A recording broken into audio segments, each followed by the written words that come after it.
You know what drives me absolutely out of my mind nuts? I mean, it really kind of bothers me a lot, is society's need to have kids in high school know exactly what they're going to do for a living for the rest of their life. And I think the reason that drives me crazy is because I was 32 years old when I went back to college and got my associate's degree and then bachelor's degree and master's degree. So before that, I would tell people, especially when I was interviewing for positions that required a degree, they'd say, I would literally get this question: I have plenty of candidates who have a college degree, why should I hire you? And I would say, because I have education that's in the school of life. There are things you cannot learn in a classroom. You can only learn through experience in the real world. And although I know that the classroom brings value, these are things. Now, the thing is, you don't know what you don't know, right? And so what I didn't realize is, even though I wasn't trying to dog on anybody, I didn't realize that, yes, going to college offers a lot of value beyond just the things you learn, which you're paying for knowledge, right? And knowledge is power. Ignorance really is bliss, because there's things I learned in college about how the economy works and how the government works that I sometimes wish I didn't know. Ignorance is bliss, man. When you just can fall into your echo chamber, it makes things a lot easier. Now, this isn't a political rant. The reason I'm bringing this up is because I have a daughter who's 16. And someone close to her recently asked her what she's going to do after college, what she's going to do for a living. Sorry about that. And she's like, dude, I don't know. I'm in 10th grade. You know, I've got some time. I'm not going to even start thinking about that until I'm a junior. And I was kind of proud of her for that, because I thought my entire life the thing that I was really good at was sales. I was excellent at sales. I would learn product knowledge, and I would believe in my product and believe in myself, and I would set sales records on anything. I sold everything with the exception of insurance and houses and cars. Like, those are the three things I didn't sell. But other than that, like, I was the guy. I was the guy that was able to sell anything, right? Well, it turns out it took me until I was in my early 30s, until my dad passed away, actually, in about 2015, that I realized it wasn't selling things that I loved. It was connecting people with products and services that they didn't know they needed. Maybe they didn't even know existed.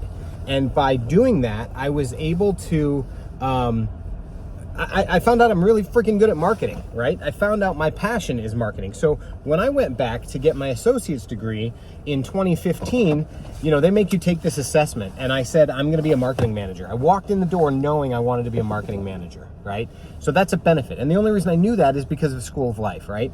All the things I had done led up to that. Why was I a successful salesman? Because I learned how to communicate with people where the features are, the functions are, and what the benefits of the product was. That's all marketing, man. It's intertwined. They're the same thing. Now, my point is, my daughter is a fantastic artist. I mean, she is literally any medium you put in front of her, within a week, she's a master at it. And I'm not being biased. This is objectively true, okay? That being said, if you say, oh, what are you going to do for a living? And she's forced to say something and she says, I'm going to do something with art. The person's going to roll their eyes. Well, don't ask if you don't want to know, one. But two, there is so much money to be made in graphic design. So many different venues that you can take with graphic design and with advertising. So the idea that she's going to know how to apply what her natural gifts are with, with formal education when she's 16 years old is absolutely nuts. It's not realistic at all. You are like an eighth of the way through your life. Okay, maybe a seventh, but you're only a fraction of the way through your life. You can't be expected to know exactly what you're going to do with the rest of it, right? You got a lot of mistakes to make. You got a lot of life lessons to learn. You've got rent to be worried about paying, when you get out of school. That's not, obviously not at 16, hopefully. But like I told her, I was like, I said, if you said, what do I see you doing? And, and not me saying what you should do, just what I could see you doing in 20, 30 years that would make you super happy and be your forever career. I'm telling you right now, before you get to this point, you're probably going to work in retail. You're probably going to work in a restaurant or two. You're probably going to work maybe even in grocery. Like, you're going to do some kind of a part-time job to meet your fiscal needs, right? The rent, all those things, to pay your way through college if you don't get all scholarships, And but she's smart enough. She's a straight A student mostly, so she's probably going to end up getting scholarships for any school she chooses, right? But what she needs to do is figure out what she's super passionate about, what she loves doing more than anything else in the world, other than hanging out with her boyfriend or her friends, right? Or her family. What is it you absolutely love doing? And how can you monetize it? How can you get people to pay you doing it? So that when you're doing it and you're being productive at it, it doesn't even feel like work. That is your calling. That is your passion. That's what you're going to get paid very, very well to do, because you're going to make yourself learn things that nobody else knows. You're going to specialize in it. So with her, I said, I could see you being in some form of graphic design. Now, what is that form of graphic design? I have no idea. That's up to you. Maybe you're not going to go that route. I don't know, because I don't know what your absolute true passion is. Only you know that. Only you can tell anybody that. So ultimately what it comes down to is, rather than pressuring kids to know exactly what they're going to do with the rest of their freaking life, maybe the best thing that we as adults and peers in their lives can do is support them in what their passions are. I loved art too. When I was a kid, I loved art. All of it. I loved it. And I told my dad that I wanted to be an artist when I grew up. And he said, well, that's nice, but that's not going to pay the bills. Nobody's going to, he once told me, the only successful artists are dead. And I mean, he's not entirely wrong, but somebody had to design the Nike logo. Somebody had to design the packaging for any product that you buy, that you liked it enough that you picked it up and purchased it, right? So what he didn't realize, and it's, different world. He came from you work, you don't complain, you're doing what you do because you love being with your family, and you work to be with your family, not your work is your life, right? Well, times have shifted, perspective has shifted, right? And if people don't love what they're doing, they don't want to stay with it. Some people even say that the best advice is to change jobs every 3 years. And until you find what you're passionate about. The reason for that is that on average, your pay will increase every time you change a job over 3 years. So that makes a lot of sense, because you're becoming a specialist. You're getting better at the things that you do. It's just, it all adds up. It makes sense. It's school of life. But I can say, for me personally, the main reason I went back to college was because I had hit glass ceilings where I didn't get hired, even though I had more experience than the person who did, because I didn't have that piece of paper. I didn't have the degree. And then it came to a point where at the bachelor's level, I had my dream job, but I had already started working on my master's. So there was a sunk cost fallacy. I could have quit and then just not went on and been one of those people who's like, yeah, I'm 10 credits from graduating with my master's, but I wanted to just finish it, so I was done with it. Am I going to get a doctorate in it? Hell no. Nobody wants a doctorate in marketing. There's no point. I'm not going to teach. I'm not going to be a professor, so there's no point. But I love what I do. I'm very good at what I do.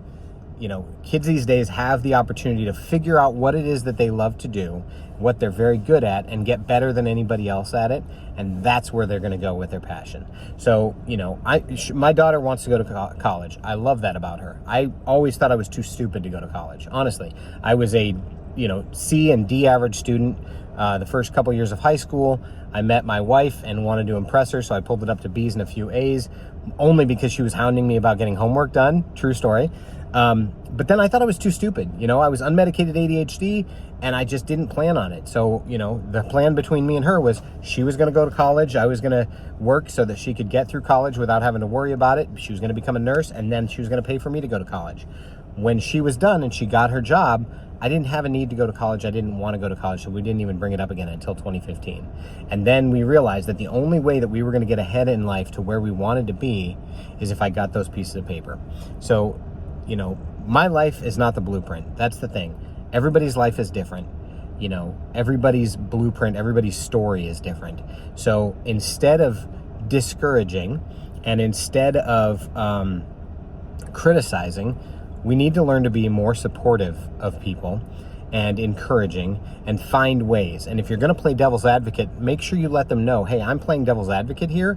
I want you to figure out, I want to ask you questions you may not have thought of, so that when you have to address these situations, it's dealt with. You've addressed it. You already know how you're going to handle that situation. That's the best way that you can support somebody, even if you don't know that it's the right path. But you have to admit you don't know what you don't know. You don't know what's in somebody else's heart. And so discouraging them straight out, flat out, oh, they're never going to make money doing that, that's not the right path, okay? Because The other thing that's strong in my bloodline is if you tell me I can't do something, it's not possible, I'm going to fight like hell to show that you're wrong. That I can not only do it, but I'm going to do it better than anybody else, period. And that stubbornness is also something that's been passed on to my kids. And they'll fight like hell to prove people wrong. So, watch me. Just remember that I used to have a shirt. I have no idea who originally said it, but I used to have a shirt, and on it was printed, "Those too weak to follow their own dreams will always find a way to discourage others." And that's 100% true. It's the old misery loves company thing, right? So, if your kid or if a young person that you really love is struggling, and all the adults in their life are saying, "What are you going to do with your life?" Don't join that chorus. Brainstorm with them. Workshop it with them. Watch them, figure out what they're really good at, and then do a Google search. Hell, use ChatGPT if you want to, but look up, hey, these are the skills and talents. What kind of career paths can I look at, right? And then you have options. Then you know what school you can consider going to. Because the first few classes in all 3 of the tiers, so associates, bachelor's, and master's, there's always that one class where they force you to go into it to basically give you what your options are. Even if you know 100% what you want to do with your career path, you still are required to take these classes. And the first one, believe it or not, true story, when I was working on my associate's degree, in that first class, they taught the kids how to use a checkbook, how to write a check, how to cash a check, and how to address an envelope, because kids just didn't know this. They didn't know this. They knew how to use email, but they didn't know how to do that basic thing. And I call it basic because it was to me, right? So, college does a good job of trying to prepare people for the real world in the way that I wish high school did. And high school does a good job of teaching the basics of things that you need, and really encouraging people to try and find themselves. But I think that there are far too many people out there stuck in that old mentality of what you need to do for the rest of your life by the time you graduate high school, or at least be on that path. And I don't know that I agree with that. So sorry to rant so long. Sorry to get on here and just vent like crazy. But this felt like something that I'm passionate about, and I really wanted to share with you. So if you really want to figure out, what you want to do with the rest of your life, just sit down and dig deep, my friends. Thank you.